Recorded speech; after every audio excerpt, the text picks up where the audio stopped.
breathtaking. Tanay Rizal is marvelous. Tanay Rizal is awesome. Tanay Rizal is enchanting. Tanay Rizal is amazing.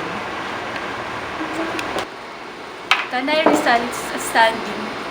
Tanay Rizal is a wonderful place. Tanay Rizal is outstanding. Tanay Rizal is mysterious. Tanay Rizal is outrageous. Tanay Rizal is serene. Tanay Rizal is eye-opening. Tanay Rizal은 아름답고 짱이다.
We are now entering Tanay Rizal.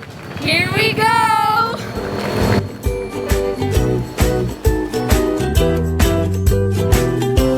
As of now, we are heading to our first destination, which is the Daranak Falls.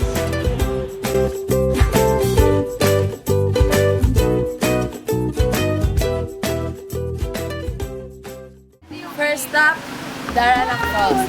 Let's go begin the adventure. Men, saan pumunta ng church?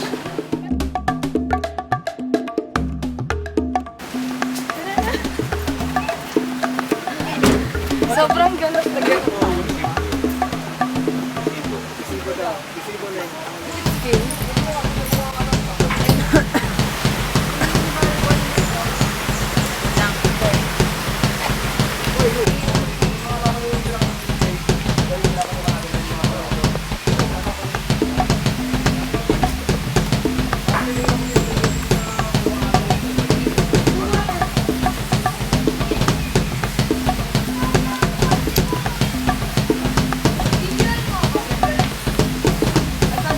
This way to the waterfalls. Let's go!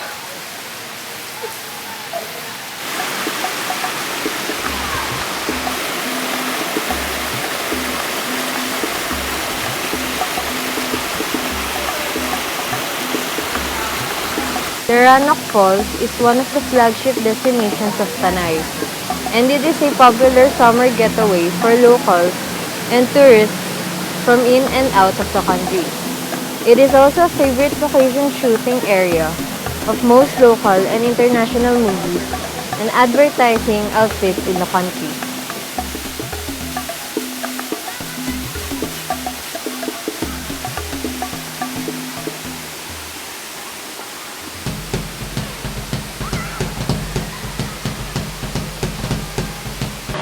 Daranak Falls nestles calmly at the foot of the Tanay Mountains, preserved with the natural vegetation, complemented with enchanting waterfalls, ponds, and rivers cascading through elaborate tropical trees and plants. This 40-meter high falls and almost 30-foot deep is truly a refreshing occasion. Daranak Falls is one of the flagship destinations of Tanay and a popular summer getaway for locals and tourists in and out of the country.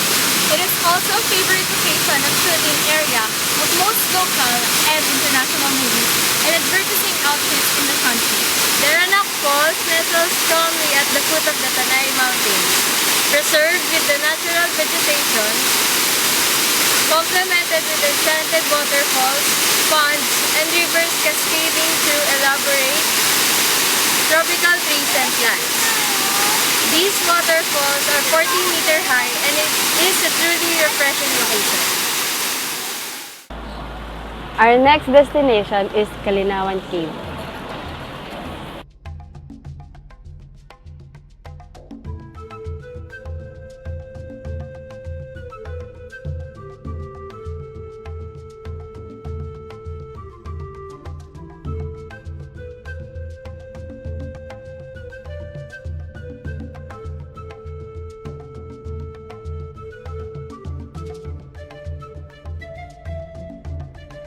Pag pauwi, ito, saan labas niyan? Ito, itong karsada. Ito, itong karsada na. Sarado. Thank you, ha.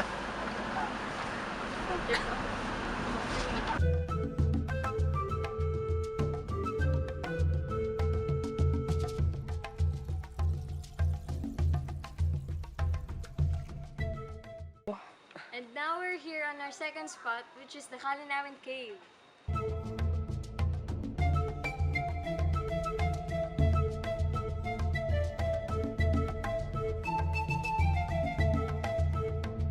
Upon entering the Kalinawan Cave, there are rules and regulations that the visitors should follow. And these are called the Cave Conservation Code RA 9072 or an act to manage and protect the caves and cave resources. Number 1, do not touch formations. Especially the stalactites and the stalagmites. Leave no litter. Do not smoke underground. Do not write on cave walls. Follow indicated trails. Do not disturb cave life. Move slowly and carefully. And keep parties at a manageable size. And also, the visitors should lower down their voices. Kalinawan Cave, stronghold of the Filipinos in the revolution against Spain and in the Filipino-American War in April to May 1900s. It also housed the townspeople during the Second World War, beginning the invasion of Tanay in March 1945 from the Filipino soldiers and recognized guerrillas against the Japanese imperial forces.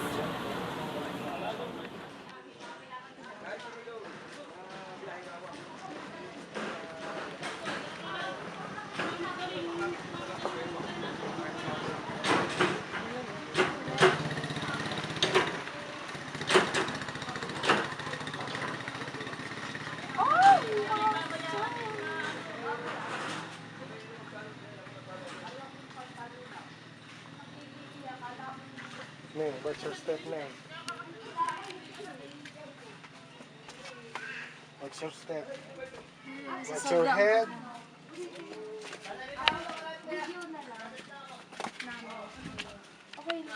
So the first stage of the cave is the entrance or the entrata of the cave. It showcases the optical illusions, and one of the examples are this one, which showcases the half face of a human, and this is the eyes, the nose, and the mouth. So this is an example of stalactite.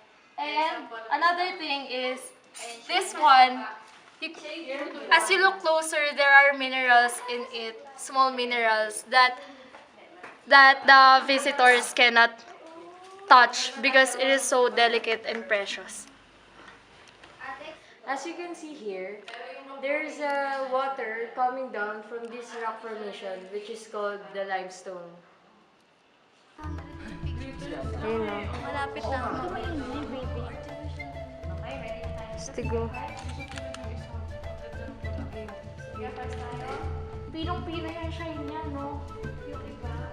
Ayan, pinushootingan niya ni Yamashita Braccio or ni Komar.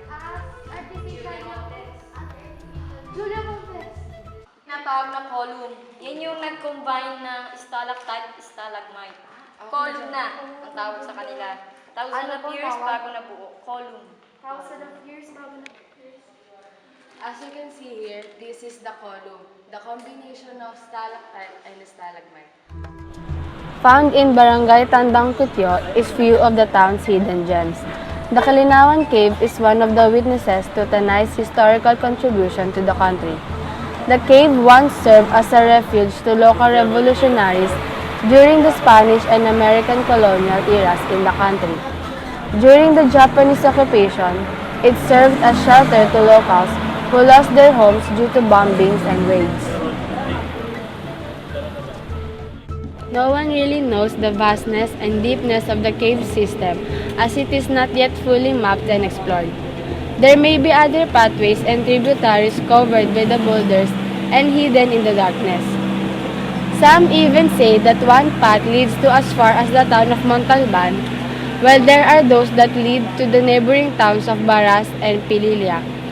Uncertain stories that are yet to be verified, but if there's one thing certain, it is the fact that Kalinawan Cave is a wonder built by nature and nurtured by time.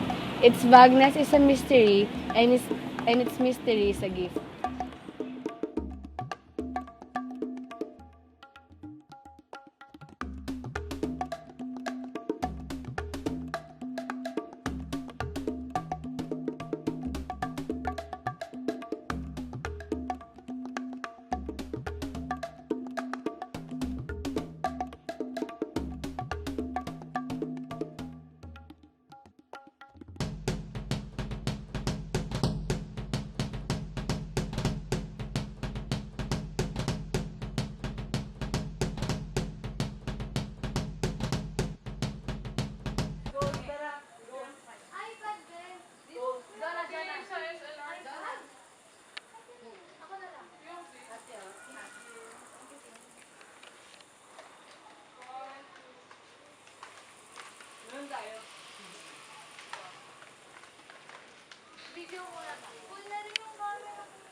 So we finished our caving inside Kalinawan Cave, and there are more levels of treks that Inside the cave. but That we are unable to be to experience it because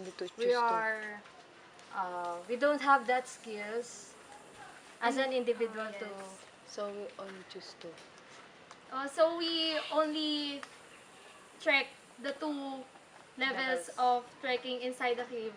So it will be more safer for us because there are treks that you will experience crawling and sleeping over the It's rocks. more dangerous Yes. rather than the levels that we have experienced. Yes. But all in all, the experience is so fun and tiring. Even though it's kind of cold inside, but we were so sweating right now.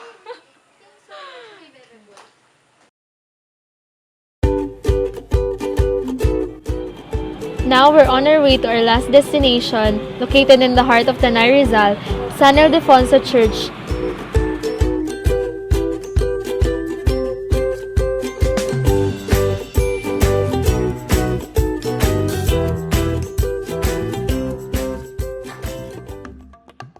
In the Philippines, it is very common to see Station of the Cross in churches and parishes.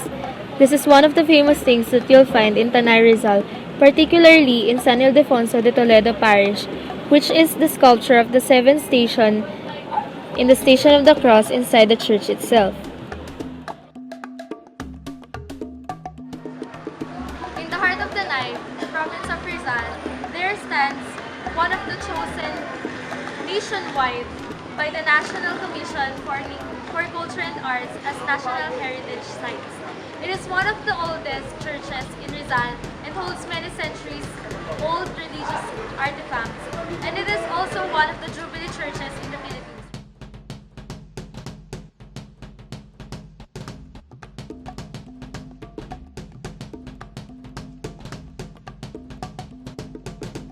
Wondering why it is famous? It is famous because of the high priest in the sculpture that wears sunglasses. Isn't it kind of unusual? The current priest itself even said in a travel blogger that it is really one of a kind. Another remarkable find in San Ildefonso de Toledo Parish is the famous acacia trees in front of the church. Unfortunately, they failed to save the dying tree. But scientists and also the church leaders find their way to keep the memory of the trees alive, since it has also been a 100-year-old tree and been planted by a Franciscan priest. Right now, the trees are being sculpted by a wood carver from Kalayaan, Laguna. The images that are sculpted are the image of San Ildefonso de Toledo, Spain, their patron saint, and the image of Virgin Mary. The sculpturing of the trees are part of the rehabilitation and preservation of the church. It is also stated in the article that the sculpture was made by a local from Tanay itself. Many people find this disturbing, but after all its allegations, it is still considered as one of the most beautiful Station of the Crosses in Asia because of its uniqueness.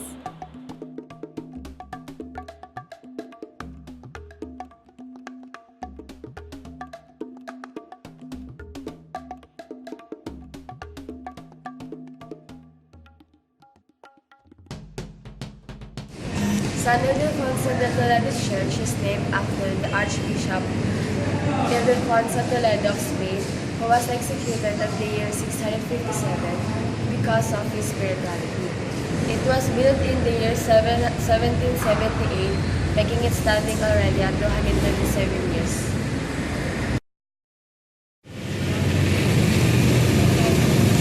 San Ildefonso de Toledo Parish Church looks very similar to the parish church in Las Piñas City, which is the St. Joseph Parish Church. The only differences that they have is that the church in Las Piñas City is commonly or popularly known for the bamboo organ inside the church. And the similarity between them is the structure outside of the church. The architecture of this church looks very similar to the architecture of the St. Joseph's Parish Church. But when you go inside, you can see clearly the differences between the two because for now, this church is under construction while the church in Las Piñas is preserved and being taken care of. The 6 state-of-the-art projects of San Ildefonso de Toledo Parish are the renovation of altar flooring, the restoration of belfry, the construction of main gate, the Share a Light project installation of 12-post lamp around the Tanay Church patio, the preservation of century-old acacia tree and sculpturing of the heritage tree into the image of Our Lady of Guadalupe and San Ildefonso, including its landscape. And last but not the least, the landscaping of church patio.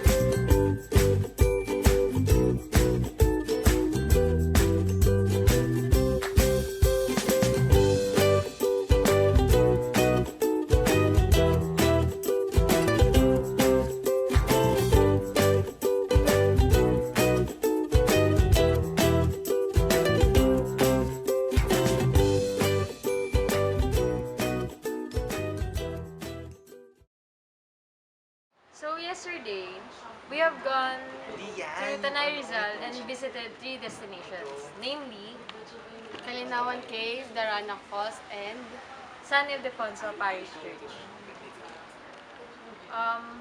For you, Giselle, how was it? How are the places for you? visiting unpopular and not yet known places is so surreal because if you visited unpopular to you or unfamiliar to you, you will experience some goosebumps and you will feel different. For me, it was really a majestic experience, and I felt really astonished when we visited those 3 places. If you're an adventure seeker or you want to discover some places, we highly recommend the Tanay Rizal.